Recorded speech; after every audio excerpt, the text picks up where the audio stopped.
Oi, gente. Bem-vindos ao Arincast. Eu sou Ticiana Amorim, CEO da Arin Techfin. E hoje a gente vai falar de uma história que realmente causa curiosidade em muita gente, né? A Arin é Bradesco? E eu não tô sozinha para tirar essa dúvida de vocês. Eu estou com meu amigo de longa data, mais de 15 anos aí de história, juntos, né? Muitas aventuras. E hoje, CEO da Arin Techfin, Caio Holleweger. Ele fala assim mesmo, tá, gente? Caio Holleweger.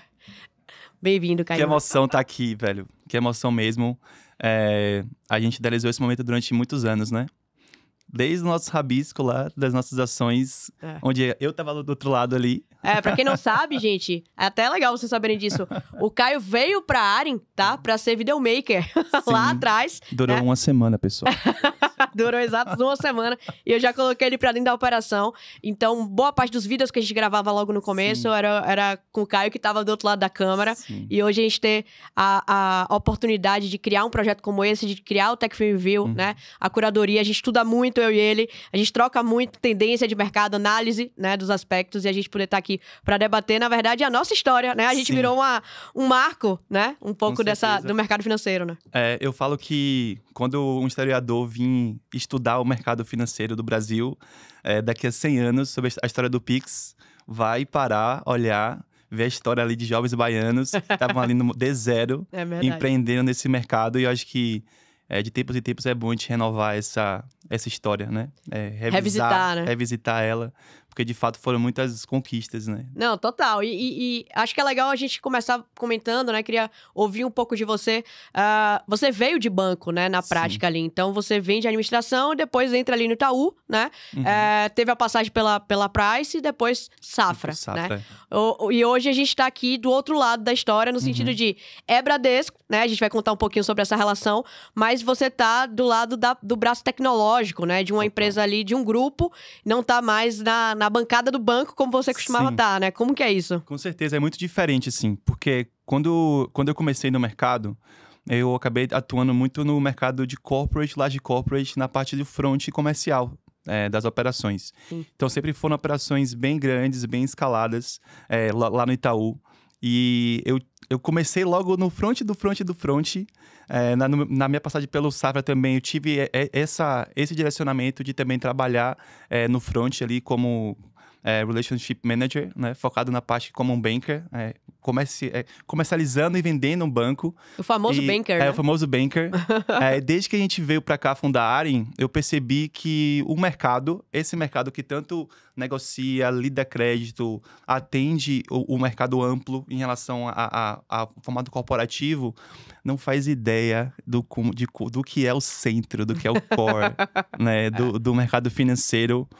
E é totalmente muito diferente, né? Acho que desde o início a gente também acabou participando de uma revolução no mercado. Sim. Né? Então, se as pessoas não sabiam como era antes, hoje em dia está cada vez mais difícil acompanhar essas mudanças. É mais fácil as pessoas saberem como era antes, inclusive, né? Com certeza. Quando a gente olha artigo, vídeo, etc., se explica muito do SPB, por exemplo, se explica muito do modelo tradicional de operar o mercado financeiro, né? Sim. E aí, quando a gente vai falando de algumas coisas embedadas, de um processamento 24/7, que não tem trocar de arquivo, né? Que não tem os fechamentos do banco, que você sempre conta as histórias. Sim, totalmente diferente. E assim, é estranho a gente perceber, e às vezes a gente não consegue tangibilizar, porque a gente acaba esquecendo, mas há 4 anos atrás, a gente não conseguia fazer uma transferência financeira sábado. Real time. Ao sábado mesmo. Sábados, não dava pra sair pra um restaurante, né? E falar assim, Caio, me transfere aí. Você ia falar, tá bom, mas não vai cair hoje. Vai cair na segunda-feira. E depois você me dava o calote, né? Pois é. Isso muda tudo. Acho que também, pra mim, é muito gratificante perceber, sabe? Acho que isso move muito a gente fundou a empresa muito por isso, né? Sim. Pra transformar, pra mudar, pra estar ali no core, no centro, né? Do colosso ali, do sistema. E realmente é só alegria mesmo, sabe? Tipo, não tá mais só nesse lado, né? Eu acho que a gente conseguiu também, ao longo da nossa jornada, também transitar, saber e entender a potência que é o banco, como ele foi construído até hoje, o sistema financeiro. E respeitar, né? Respeitar, né? E eu acho que você sempre fala muito sobre isso, né? De nosso papel é construir pontes. Exatamente. Não é quebrar barreiras.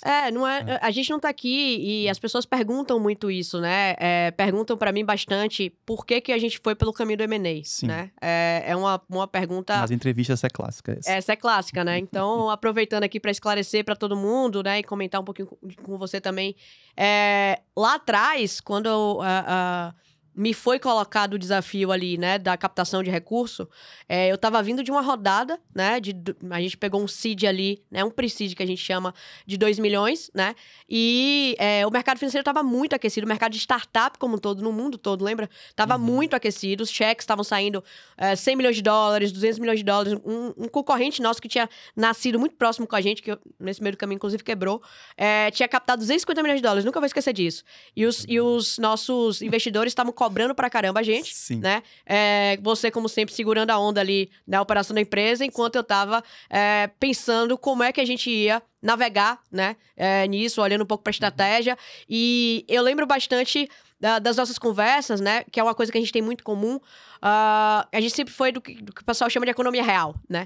Então, além da Arin, um bar, né? Um restaurante, um estúdio de fotografia, uma escola de dança, a gente entende que a empresa, ela precisa gerar resultado, né? Desde o D0, né? E termina que muito fundador, ele tem a ideia, né? De que a ideia, ele tem que ter tempo hábil para conseguir comprovar a tese da ideia, e aí vem todo aquele universo, quando você funda uma empresa, tem que ter market fit, né? E hoje em dia tem muita metodologia sobre isso, mas na prática, quando você abre um bar, né? Por exemplo, quando você abre um restaurante, quando você abre uma loja de roupa na rua, ninguém tá ali esperando você provar seu conceito. Não. Você tem que pagar a conta no primeiro mês, né? Sim. E aí a gente entrava nessa bolha gigantesca que tinha ali em 2020, mais ou menos, né? 2021, que era dinheiro infinito, a sensação de dinheiro infinito. E eu lembro de comentar muito com você que, cara, uma hora essa bolha vai estourar. Isso é muito próximo, inclusive, do que a gente tem ali da crise imobiliária de especulativa dos Estados Unidos de 2008, né? Em que a bolha estourou porque era muita especulação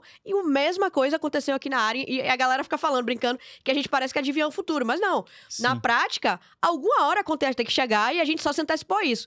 Quando a gente conversou um pouco sobre IPO, né? Liquidez, como é que faz, como é que um fundador consegue crescer e também ser remunerado, também ganhar dinheiro, também prosperar na vida, né? E não só os investidores que colocaram dinheiro ali. E quando você olha, putz, você vai ter que ficar 20 anos esperando um IPO, né, por exemplo. Claro. Ou um M&A, talvez, né, a gente fez um M&A muito cedo, né, e eu acho isso ótimo, inclusive. Com certeza. Mas é muito diferente do mercado. Os M&As que você via no banco, inclusive, provavelmente eram empresas de 40 anos, né? E também acho que tem um ponto fundamental que foi muito importante para a nossa trajetória, foi que a gente nunca discutia esse sonho que o mercado vende em relação a ser um unicórnio. Né? A gente nunca falou sobre isso. Não. A gente nunca quis estar nesse lugar de ter a sensação de ter dinheiro infinito, de sair captando dinheiro de uma maneira totalmente descabida, né? Porque os fundos funcionam desse formato, né? Eles têm um aporte, eles são uma represa de capital absurda, eles podem, para eles, 100 milhões... Nada. É nada. Eles podem colocar 100 milhões como se coloca em fichas do mercado e... Se quebrar a empresa, quebrou, faz parte do business do meu risco. E a gente nunca quis ter essa sensação. A gente nunca quis construir uma empresa que a gente teria que passar por um layoff. A gente nunca passou por um layoff. A gente sustentou todos esses anos só crescendo. Então, a gente não passou por isso desde o D0. Por estratégia. Sempre desenhar uma estratégia de que nós vamos seguir por um caminho que não é o caminho mais popular. A gente não vai receber fundos. Nós não queremos pegar um avião, um jatinho e ficar charlando, como você vai. A gente está aqui muito focado em construir uma empresa que seja duradoura, que seja rentável, que seja uma boutique. Ao mesmo tempo, também tem esse outro ego que a gente também nunca quis. A gente nunca quis construir uma empresa para ter 2.000 pessoas, aquela lógica do blitzscaling doida, que a gente nunca foi da nossa escola. E isso acabou sendo... Teve o payback disso, né? E é engraçado, porque falar hoje em dia disso, as pessoas estão ouvindo em casa... Parece meio óbvio. Deve estar falando assim, sim, mas isso é muito óbvio. Cara, não era nada óbvio. A gente estava completamente contra a maré, né? E por estar completamente contra a maré, que a gente conseguiu ali... A gente tinha 1 ano e meio de produto no ar, quando a gente teve a primeira reunião comercial com o Bradesco. Isso é bom falar também, né? Como é que a gente chegou nesse M&A, né? Exatamente. Ele caiu do céu, né? Ele simplesmente gente. A gente chegou lá pra bater no time de M&A do banco. Não. Tem que respeitar os baianos aqui. A gente tava numa reunião comercial, né? Eu tava tocando lá uma reunião comercial, junto com o Dudu, que é nosso CTO. A gente tava falando sobre a nossa tecnologia, o que a gente tinha construído até então. E na prática, quando a gente foi ver, né? Eles pediram uma segunda reunião, era o pessoal ali do Next na época, que era o braço ali do Bradesco em relação ao banco digital. E aí, a segunda reunião já tinha umas pessoas novas, né? Eu falei, quem são essas pessoas? E aí, o pessoal se apresentou, disse que era de M&A e tal, e que só queria ouvir. E a gente continuou apresentando e explicando, e eles... Mas vocês surgiram quando? A gente, 2020. Mas vocês construíram isso tudo de lá pra cá? A gente porque a gente tem um processo, né? Um processo de desenvolvimento de produto que é bem robusto, mas ao mesmo tempo ele dá uma cadência muito boa. A gente tomou decisões estratégicas, né? Que diminuíram bastante o nosso tempo para conseguir construir as coisas, nosso time to market, né? Então, quando a gente olha o overview, foram muitas decisões e muito trabalho duro, né? Ali de 3 de julho, né? O famoso 3 de julho de 2020 até ali mais ou menos agosto, setembro de 2021, que foi quando começaram as primeiras negociações com o Bradesco. Foi muito trabalho duro e decisões, né, para que a gente estivesse preparado para estar numa reunião comercial. E dessa reunião comercial, na prática ali a gente começou, inclusive o pessoal do Itaú começou a falar com a gente, o pessoal da Natura começou a falar com a gente, porque viu que aquela startup ali estava despontando como outlier, né, por já ter ali produto, cliente, a gente já estava quase batendo 150 clientes no primeiro ano, né, de produto no ar. Eu e o Rudá, lembra? O Rudá mega júnior, né, não entendia nada de mercado financeiro. Eu também não entendia, estava aprendendo ali na prática, mas a gente entende de empresa, né?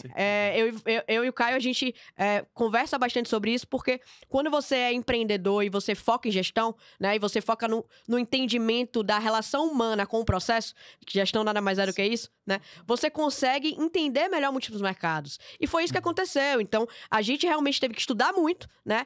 O Caio foi excelente nesse aspecto, por ele já ter vindo de banco, mas ele obviamente conhecia a parte que todo mundo conhece do banco, né? Os produtos lá da ponta, etc. Não o funcionamento do mercado financeiro a nível tecnológico, quais são a resiliência que a tecnologia precisa ter para ser escalável, como é que o Ledger funciona, né? As tarifas, etc.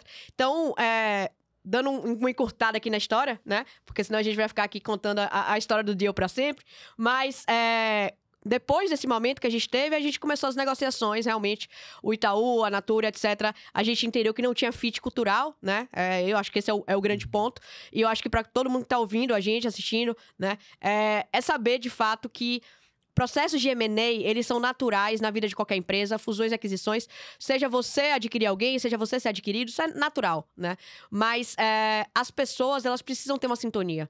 Então, você precisa, ou na empresa que você vai comprar, ou com aquela empresa que você está vendendo uma parte da sua, você precisa ver se tem ressonância cultural, né? Total. Se aquilo vai ressoar, se aqueles princípios e valores... Então, quando a gente começou a conversar com o pessoal do Bradesco, começou a conhecer a diretoria executiva na época, a gente falou, cara, é isso aqui, né? É uma fundação, que é a maior fundação da América Latina, né? Que a gente tem hoje, que é a Fundação Bradesco, que tem um hospital, que tem a maternidade, que tem a escola. Muitos funcionários foram formados lá. O pessoal começa como... Putz, hoje o Lucas, né? Que é um mega parceiro nosso lá, superintendente do Bradesco, que toca com a gente o Lending as a Service, ele começou como posso te ajudar, né? Sim. E coincidentemente ele é baiano, né? A gente não se conhecia e a gente conheceu ele no banco. Ele começou lá em Salvador como posso te ajudar. E hoje ele é superintendente executivo, né, do setor de crédito do Bradesco, né? E ele fez a carreira toda dele lá. E são vários Lucas, né? São vários Lucas. São vários Lucas. Lucas chegando até a presidência do banco, né? Exatamente. Então... Que é o caso do Otávio, né? Por exemplo, que saiu agora. E que ele também começou, né? Assim. Então, a gente tem uma similaridade muito grande com o Bradesco, quando a gente olha, porque aqui a CEO, né, e o CEO, um começou segurando a câmera e a outra começou segurando o cenário ali que a gente ia fazer a primeira gravação, Total. né? O primeiro escopo de produto foi a gente que fez, a primeira implementação de ferramenta foi você que fez, então não teve esse ponto de chegar como CEO. Sim. A gente chegou... na prática, né, como analista. A gente estava ali sendo analista, sendo CEO, tudo ao mesmo tempo, né? Isso também fala muito sobre nosso ego. E em relação ao banco em si, eu acho interessante como foi dos dois lados, né? Tanto a gente viu isso no banco, quanto o banco também viu na gente. Porque para fazer o M&A na velocidade que a gente fez, do tempo que a gente fez, isso é muito raro. Pô, a gente tinha 1 ano e meio, nós éramos ali 15 pessoas. Teve que também ter esse fit, né? De confiar nas pessoas, porque sinceramente, uma empresa com 1 ano e meio de fundação, a gente tinha muito potencial, claro, mas éramos potenciais, éramos as pessoas que estavam ali. Total. Então, ter essa confiança e esse respaldo acabou confirmando muito das nossas teses lá do início, né? Da onde nós nascemos, né?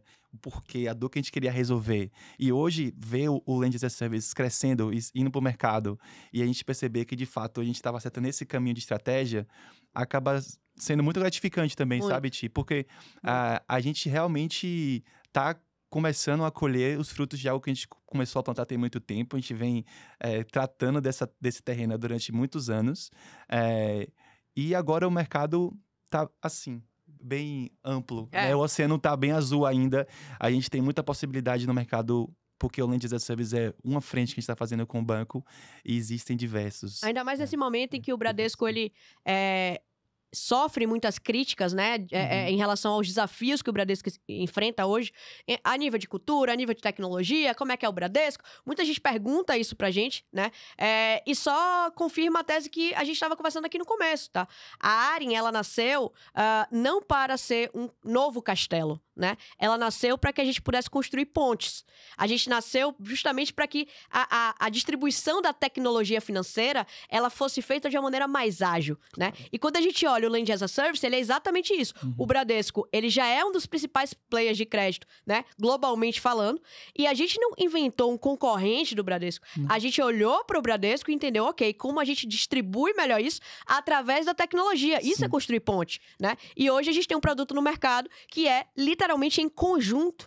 Não é um produto da Arin, não é um produto do Bradesco. O Lais é um produto da Arin e do Bradesco que fazem parte do grupo Bradesco, do conglomerado de empresas. Ele é o exemplo clássico aqui, né? Se a gente fosse analisar a nível metafórico, do que eu sempre falei nos pitches, porque, de fato, o fenômeno da fintechização, ele não é sobre novos players financeiros, ele é sobre a nova forma de se operar no mercado financeiro. E isso precisa tá correlacionado tanto com Extreme Makeover, né? De quem já estava no mercado, é necessário, quanto novos players. Mas não precisa necessariamente falar apenas que os outros players antigos vão quebrar e só vem novos. Cara, o Bradesco está distribuindo dividendo aí há 70 anos, né? Então a gente tem que olhar para isso e falar, ok, como as pessoas podem ter mais acesso a isso que fez muito sentido por muitos anos e que agora precisa ser melhor distribuído a nível de tecnologia. E é aí que a Arin entra. E como a lógica vem mudando assim do mercado, porque essa parte de estratégia do banco já está clara, a gente já está atuando,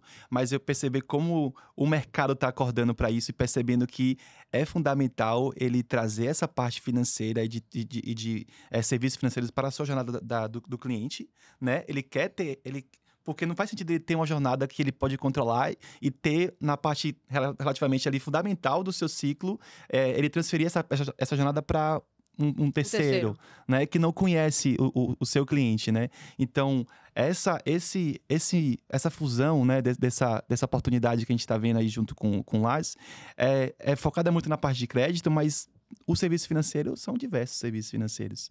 E cada vez mais as empresas vão se ligar que elas precisam estar atentas a isso. Exatamente. Que elas não têm como, principalmente os grandes players, de terceirizar isso, de deixar para outra pessoa, não deixar com o seu PM organizando a jornada de compra, de venda, né? Então, isso está cada vez mais claro para todo mundo, né? E a segunda lâmina, né, do nosso deck, né, quando a gente faz uma apresentação comercial, é ali, Seamless Experience, né? As pessoas, elas não querem novas contas. Elas querem serviços financeiros onde elas estão, né? Então, quando a gente olha para crédito, quando a gente olha para câmbio, né? Quando a gente vai falando dos produtos financeiros, a gente tem que entender em que momento da jornada da vida da pessoa ela quer ter acesso àquele serviço financeiro. Não é que ela tem que fazer... Porque o pessoal fala assim, a jornada do usuário aqui no banco. Não, é a jornada do usuário na vida do usuário. Sim. E como é que a gente consegue colocar isso? Então, vamos dar um exemplo prático aqui do Lais, para quem não colocou no Google ainda, né? Ou quem colocou e botou, meu Deus, o que é Lais? Não tô entendendo nada. Lending as a Service, empréstimo as a Service, né? Vamos usar aqui um caso específico, por exemplo, a Alelo, tá? Então, a Alelo tem milhares de restaurantes, né? Ali vinculados à Alelo. E esses restaurantes da Alelo, às vezes, precisam de giro. né? E o que é que eles fazem para conseguir giro hoje no mercado? Eles vão até alguma agência, algum aplicativo, algum site, pedem o empréstimo, mandam um monte de documento que não vai conseguir ter acesso ao comportamental daquela empresa, né? Não consegue ter acesso de quantas compras aquele restaurante faz por mês, como é que tá o fluxo de caixa. Quem são as pessoas que estão ali? Quem são as pessoas que estão ali? Então, roda num birô de crédito bem generalista, dá, sei lá, um limite de 5, 7 mil reais, né? Que ninguém vai tomar, infelizmente, um giro desse é muito difícil para um restaurante, a nível desse tipo de limite. E aí a pessoa passa por toda uma burocracia desfocando do core business, que é o restaurante. Quando a gente pega e embeda essa jornada de conceder o crédito, ou seja, na prática, do restaurante pedir, ele vai clicar ali no banner, no portal da Alelo, que ele já trabalha todo dia, porque ele é credenciado da Alelo, ele já tem, né, toda a gestão do restaurante dele tá ali, relacionada a recebíveis, etc. E ele vai dizer, cara, eu preciso de giro. E quando ele clicar, a gente já vai consumir ali as informações do ecossistema dele, porque a Alelo, nesse caso, é o parceiro que tá ali junto com a gente, né? Como poderia ser um iFood da vida, uma Amazon, né? E a gente começa a consumir, de fato, ali as informações comportamentais da empresa. Isso faz com que exista um enriquecimento da análise de crédito, o crédito fica mais assertivo, a conversão do crédito é muito maior, que é o que a gente chama de crédito contextualizado, né? O restaurante vê ali a simulação, fala, cara, beleza, eu consigo aqui pegar o empréstimo tal, com essas condições, já vai cair embedado aqui na minha conta da Alelo crédito, e aí eu ainda consigo gravamar, colocar como, né, garantia os meus recebíveis sem fazer absolutamente nada, sem subir um papel, um documento, a gente consegue fazer isso tudo via API, né, e aí tá a grande entrega de valor da Arin, de possibilitar que a empresa, com o nível de funding que o Bradesco tem, né, o nível de lastro que o Bradesco tem, a confiança do mercado, né, isso seja também distribuído para não correntistas. Sim. Então, o restaurante, ele não precisa ter uma conta no Bradesco. E aí que vem a tese, Seamless Experience. As pessoas, elas não estão buscando contas. Elas querem serviços financeiros onde elas estão. E aí a gente sai da corrida da principalidade, né? Qual é a conta principal da pessoa? E olha aonde é que a pessoa está. E a gente tem que estar onde ela está. E se a conta dela principal for A, B ou C, você está vendendo na prática o serviço financeiro para ela, né? E aí a gente tem muita oportunidade para falar. Então, Lais é isso, gente. É a possibilidade, né, de você conseguir prestar o crédito como um serviço, literalmente ali. Então, no caso, o cliente do Lais é a Alelo, né? Então, a Alelo contrata o Lais com a Arin e com o Bradesco, e a Alelo oferece essa possibilidade pro ecossistema dela. O ecossistema dela consome aquele giro, fica mais rentável, né? As empresas ficam mais parrudas, conseguem vender mais, investir, comprar um equipamento na cozinha, trocar, e assim a gente vai tendo um ecossistema muito mais responsável, sem superendividamento, né? Porque você tá colocando como garantia o seu recebível. Fluxo, totalmente diferente. Isso aí só estamos falando de um player, né? Só estamos falando de um exemplo, de um player. De um exemplo e de um produto. Exato. Que é o giro. Isso é construir pontes, né?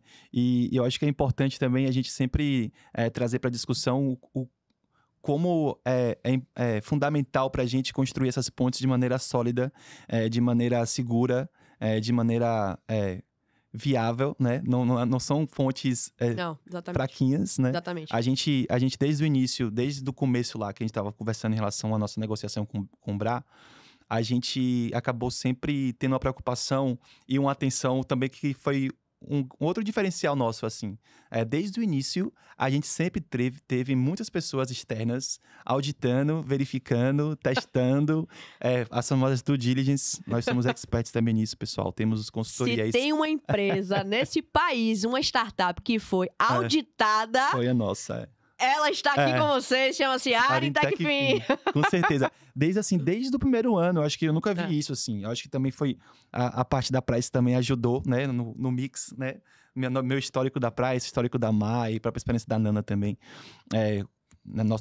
Essa solidez desde o início dos fundadores, foi muito importante. Teve um custo alto, né? Porque essa pessoa que está na minha frente... me cobrava desde o início também como entregar isso sem conseguir travar e não ser burocrático e não transformar nossa empresa em uma empresa totalmente travada, porque nós, querendo ou não, éramos uma empresa que estávamos começando, mas foi passando as séries, foi passando as negociações, foi passando os momentos e a gente sempre foi passando pelas DDs e sempre sendo reconhecidos, né? A gente foi auditado pela Deloitte, a gente foi auditado pela Ernst Young, a gente tem nossas DFs assinadas pela KPMG, porque a gente faz parte do Bradesco, né? Então somos hoje regulados pelo Banco Central. Regulados pelo Banco Central, ou seja, auditados pelo Banco Central e extremamente auditados pelo Bradesco, né? Isso. Então, não só a nível, vocês podem estar pensando ali processos internos, mas a tecnologia, né? A gente passou por muito pentest, né? Que é um teste de esforço, teste de estresse, e aí a cada etapa que a gente ia passando, o pessoal do Bradesco ia ficando, caramba, isso é muito bom, poxa, que resiliência bacana que vocês implementaram aqui, interessante essa solução que vocês deram, e a gente ia vendo que, de fato, toda não só a paixão, mas principalmente a técnica, que a gente sempre fez questão de colocar em tudo que a gente fez na área, valia a pena. Então, no back-office ali, né, o Caio, a Mai e a Nanda, que sempre passaram por experiências relacionadas a isso, né, em outros lugares, trouxeram um pouco disso pra cá. Eu e o Dudu ali, olhando pra produto e conseguindo construir um produto que fizesse sentido, mas que também atendesse toda a parte regulatória, né, que atendesse os princípios do banco. Então, não é simples vender uma empresa e não é simples vender uma empresa para um grupo como o Bradesco, né? Então, não é a nossa primeira experiência, né? Não é eu já tive um exit antes, inclusive, no ZigPay.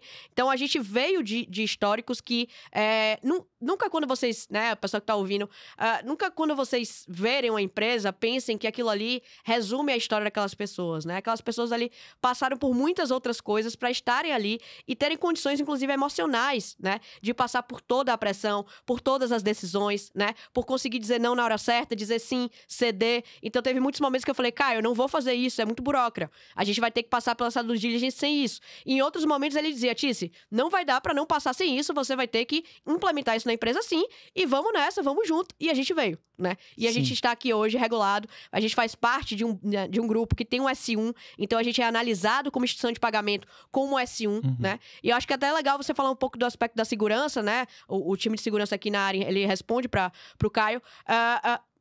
Dentro dessa camada, né, de S1, né, dentro da exigência de um S1, como que a gente está, né, olhando para essa parte de segurança, já que a gente está falando que hoje a gente consegue distribuir o crédito do Bradesco através da nossa tecnologia, né, para os nossos parceiros. É importante deixar claro que, assim, nada que a gente está soltando para o mercado, tanto quanto a área quanto a área em Bradesco, vai apenas com um crivo interno nosso. Exatamente. Né? Se a gente está lançando um produto no mercado, a gente tem que ter essa validação pelos times internos do grupo. Isso são os parâmetros e exigências do próprio grupo. Então, se a gente está lançando isso, é porque, de fato, a gente também, como eu falei, a gente estava brincando, a gente passou por diversas DDs com o próprio grupo, e não é apenas um setor específico do grupo, né, que audita a gente. Então, tem o time de segurança corporativa, o time de riscos, o time de governança, cybersecurity, e são diversas camadas que a gente tem que ir passando e estruturando, que hoje em dia a gente já tem uma base muito sólida em relação a ferramentas, em relação a time, em relação a DDs, tanto que a gente nunca teve nenhum apontamento, a gente nunca teve nenhum ponto de quebra, de ruptura nos processos de validação da parte de cybersecurity, nunca tivemos nenhuma questão em relação a isso. E cada vez que passa, a gente segue acelerando esses times, né? Acho que a gente tá avançando como empresa, a gente também tá trazendo pessoas mais sêniores no mercado, né? Cada vez mais, né? Sempre seguindo essa premissa, né? De trazer pessoas que são diferenciadas, que querem transformar, querem atuar, mas... podem cortar caminho junto com a gente. Podem cortar caminho, mas que tem essa mentalidade de, poxa, vamos fazer acontecer da maneira correta, né? E da maneira sólida. Exatamente. Né? Para que não tenha nenhuma ruptura daqui para frente. E muita prata da casa também, que terminou crescendo junto com a gente, que hoje são referências, né, para todo mundo aqui dentro. Então, a gente tem esse mix muito grande. Muitas pessoas perguntam isso também, né, em relação a ser uma empresa jovem, não ser. Hoje, a gente consegue ter pessoas de diferentes idades, né, aqui dentro, e que se completam, né? Então, os dois principais valores da área, sempre perguntar por quê e sempre pensar por que não, né? Não importa a idade que a pessoa tenha, se ela entrou aqui com 20 anos ou com 60 anos, ela vai ter que ter esse espírito questionador para poder desafiar a forma como é feita. Porque a forma como é feita, ela já está no mercado, né? A gente está aqui trabalhando pelo que o mercado vai ser e não pelo que o mercado é. As pessoas às vezes se confundem um pouco com isso. Hoje em dia ninguém vai querer contratar isso. Cara, se tiverem 2 pessoas que estão contratando, a gente já vai inteirando o produto, melhorando o produto, ajustando o produto. E quando forem 1000 pessoas, né? Só vamos ter nós ali que teremos experiência em operar o mercado presente, né? Sim. Que um dia já foi um futuro, né? E é legal também entender como na nossa organização junto com o banco a gente consegue manter essa nossa identidade, né? Sim. A nossa cultura, nosso formato de gerir o time, as pessoas, nossa cultura, né? O banco nunca também teve esse desejo de chegar aqui e querer sobrepor e transformar em Bradesco Pay, né? Não existe. Nunca nem teve conversa em na relação mesa a isso. Ah. E mostra também o quanto o banco está com um compromisso em relação à mudança, né? Em relação também a manter a gente como Arin, né? Como uma empresa que tem aí sua própria cultura. Isso é amplamente dito, né? E que Assim, segue entregando os hoje resultados, nosso conselho executivo do banco, né?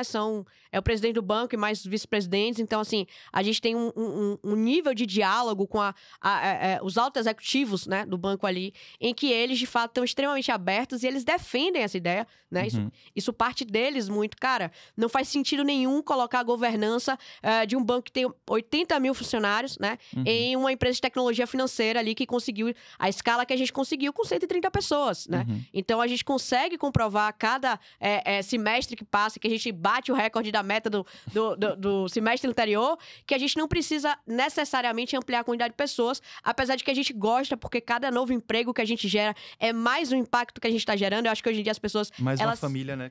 As pessoas, elas não, a empresa de tecnologia não pode ter ninguém.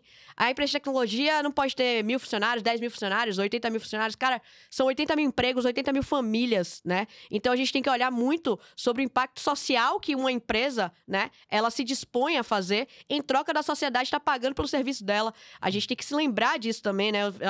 Às vezes eu acho que as pessoas, elas pensam na tecnologia acima de tudo. Isso não é muito nosso perfil, né? E a gente comemora aqui cada novo emprego que a gente consegue gerar. A gente literalmente comemora, a gente sabe disso, a gente brinda tudo aqui. Então, putz, uma nova leva de 10 pessoas, né? Não, mas nas outras empresas se contrata 300, 500 pessoas. Tá, aqui contratou 10 e a gente tá super feliz que são 10 novas famílias que estão sendo impactadas. Isso é muito Bradesco também, né? Sim, Isso sim. a gente consegue ver muito. Então, o Bradesco, obviamente, ele é hoje, né, nosso majoritário. Ele tem, né, o maior percentual da empresa. Eu continuo sócio da empresa. O Vitor continua sócio da empresa. E a gente tem uma série de co-founders aqui, né, que são sócios do Bradesco, né? Então, o Caio aqui é sócio do Bradesco também, assim como eu. Isso é muito louco de pensar, mas é fácil de viver, né? É uma coisa muito leve e que não tem interferência de roadmap, não tem interferência... Tem auditoria. Porque o Bradesco, obviamente, não vai... ele já chegou num nível ali de excelência que ele tem que ser dali pra cima. Então, a gente que tem que correr atrás e chegar no nível de excelência do Bradesco, né? E não o Bradesco se adaptar ali. A gente que é a startup da história, né? Sim, e a gente tem muita consciência disso e respeita muito isso. Então, eu acho que essa é um pouco da nossa história, né? Se a gente olhar, assim, de uma maneira geral. Gostoso de contar, de lembrar, tem muita história, né? Pra Só gente o primeiro contar. episódio, falta alguns.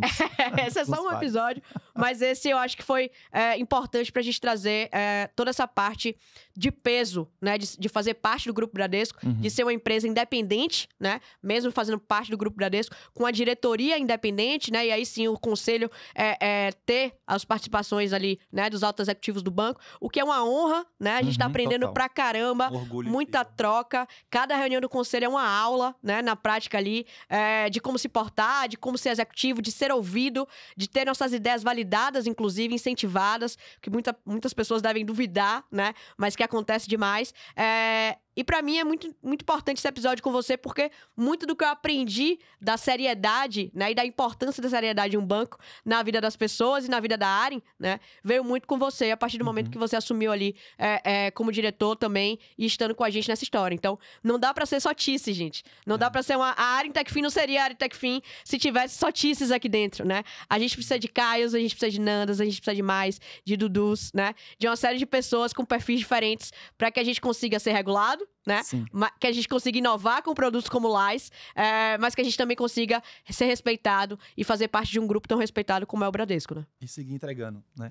Eu não posso deixar de mencionar, né, toda essa nossa iniciativa nova, né, no final desse episódio, que é o Lais. Acho que a gente falou um pouco sobre isso, porque é muito sobre Bradesco também. A gente tá com um e-book, né? A gente produziu isso no detalhe, tá, gente? A gente produziu no detalhe mesmo. Tá um material sensacional para quem precisa entender, né? E aí eu tô falando do maior marketplace do Brasil ao menor, pra indústria, né, pro varejo, pra distribuidores.